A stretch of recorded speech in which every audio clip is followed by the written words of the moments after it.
I played all sports, but I remember like rugby in particular, sort of my uncle and my dad and like everyone, they were trying to persuade me to go down to mini rugby. And so it was quite a hard start, but then the confidence from doing those things, and it's like many things, you get out your comfort zone, and once you do all right and settle in, then ultimately ended up with getting a huge amount of confidence from playing sport.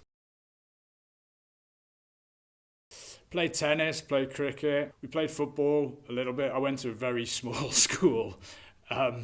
We had 2 classrooms for 5 years. So our team was literally made up of everyone available and over lots of different ages, boys, girls, and then you turn up with against schools where they could pick people from the same year. They had no problem getting in, but we didn't do too much winning like early on.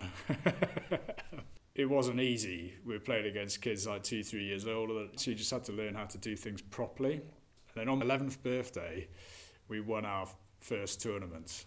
It kind of put it all together, yeah. It was a good day. My birthday's in April, but it was glorious sunshine. I thought it was the best day of my life. From there, we didn't look back. We basically went pretty much unbeaten for the next 5 years. We also came into our own and actually ended up physically as a team. We then ended up with actually one of the fastest guys around, some of the tallest, some of the biggest. But we'd come off these solid foundations of not having that available to us and playing properly. So when you put the two together, you see a lot of it in sport and people just relying on that sort of natural ability, and they miss some of the basics because they can get away with it. And then, we then start beating them because we had both. A lot of lessons have come from sport. Yeah. The biggest one, the toughest one for me, is ultimately getting injured and not being able to play, and that was my whole life mapped out, sort of falling away. And the reality was, I probably wasn't as fit as I should have been. It's a harsh lesson, but sometimes you don't get second chances. I appreciate people for what they are good at. If someone's good at a particular thing, that's what I appreciate them for. It doesn't mean I think they're the best human in the world. Like you kind of thought Jonah Lomu was pretty special. Now, I felt like I had a bit of a connection. I didn't. My cousin played England under-18s, and I just remember him coming back and saying, there's this guy. And you can imagine most of them, I think he was a year young. He's like 16 playing against this guy. He's literally a guy. He was bigger than most guys, even at that age. He was something else. He obviously had the physicality and the speed, but you watched him play and he didn't beat people with that most of the time. It was most of the time he stepped people and beat them with pace. If he had to, he could run straight over the top of you, but it wasn't his default. Whereas you had some players you watched that they're big guys and they just always run straight at you, and if they were matched physically, that was it. Whereas he had a bit more to it. But at the same time, I wouldn't have said he was like the greatest rugby player, like in defence and his positioning and all this sort of thing. But the bottom line is going over the try line, and he did it pretty well. My dad was an athlete when he was younger. Went to the Nationals about 2 or 3 years young, I think, for the 440 yards back then. He was reasonably quick. I think he was born in the wrong generation. They had pints before rugby, and he didn't. You look at a lot of people, and they have these great coaches and this person that did that for them. And my head coach was my dad and my mum, and we talked sport and we talked tactics and that sort of stuff a lot, although I kind of probably ended up dominating those conversations in what I thought and kind of steering things, which was great. We had a great time. But I think like later on, they wanted me to like love and enjoy sport, and I felt like I wanted to achieve some big stuff in it.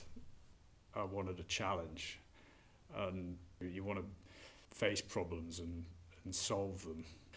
But that's why I probably like playing at a higher level, because then you you just do everything that you possibly can, because you're not going to get those many opportunities, so you take them. I mean, I was ridiculously hard on myself. I didn't want anything to go wrong, and if one thing did, no matter how many good things happened, that's what would be left with me, which makes you get better and better. But after a while, that starts taking its toll.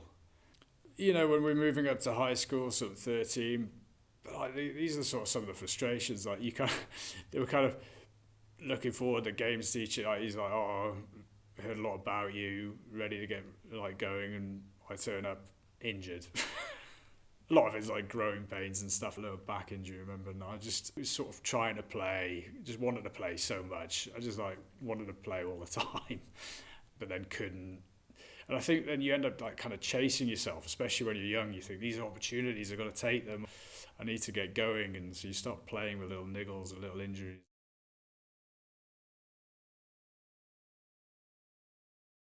You know, that finally started getting going when I was like 14, and there's a few things happening. They were trying to launch rugby league. I'm from Northumberland, which is, although it's up north, is actually further north than the hotbed of rugby league, and they're trying to push it in.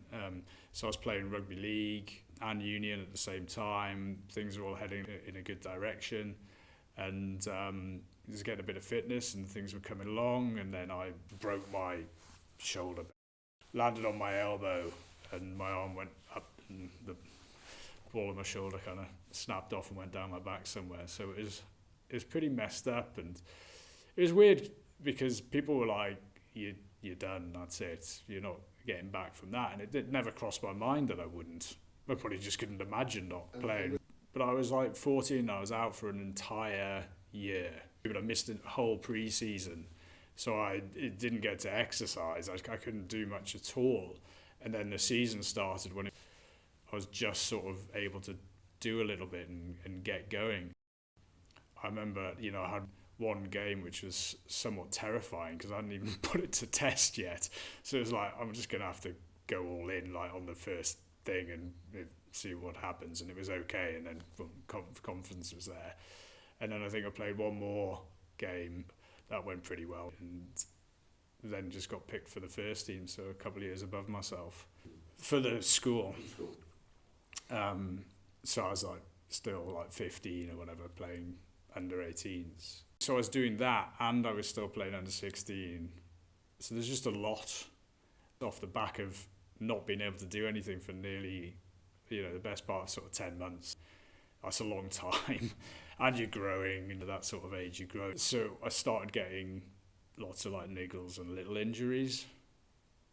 And, you know, you're just playing so much, you just don't have the opportunity to kind of fix them. And then it was ultimately like a hamstring injury, and then coming back too soon and things like that kind of eventually got me. I just couldn't fix it. It was like a week before my 18th birthday that I got that hamstring injury.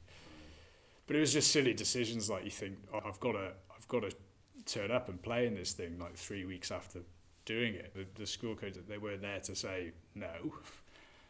So no one was kind of going to stop me. But I remember walking onto a county trial match, and I thought, no, I shouldn't be here. This isn't going to hold up. And it didn't. It lasted literally 10 seconds.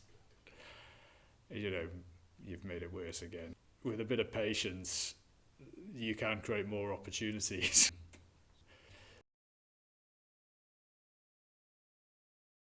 I went on like a rugby tour and didn't even play. Just it was very good fun.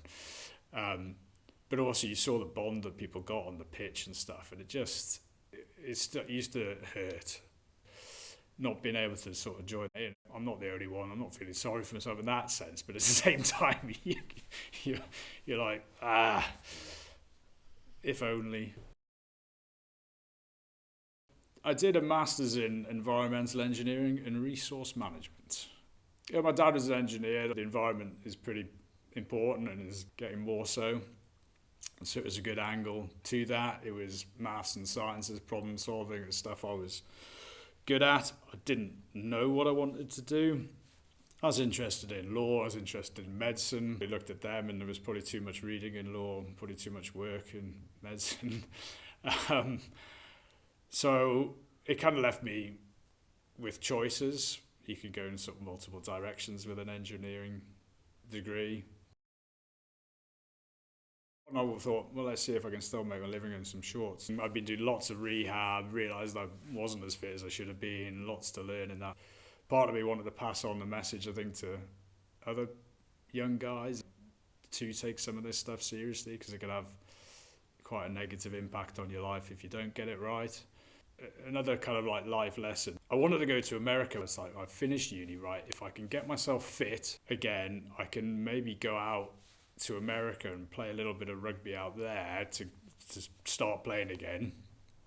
So I signed up to Camp America, and you work on some American campsite, you get loads of bonuses and tips, play some sport, then go travelling, have a good time. I thought, that's what I fancy right now. Like, I think I've realised this thing's over. Let's go and have some fun. Fill out these forms. And my sister's got learning difficulties. So there's a box that said, would you work with special needs? So I was like, I feel, not obliged is the wrong word, but I thought I should do this, I should tick this. And I found out later that basically not many people tick that box. So I ended up at this special needs summer camp. I remember speaking to my mum and I was like, Mom, this is not what I had in my mind. I'm like, it'll be really good for you. I was like, I get that, but not right now. I just don't want to, I'm feeling sorry for myself.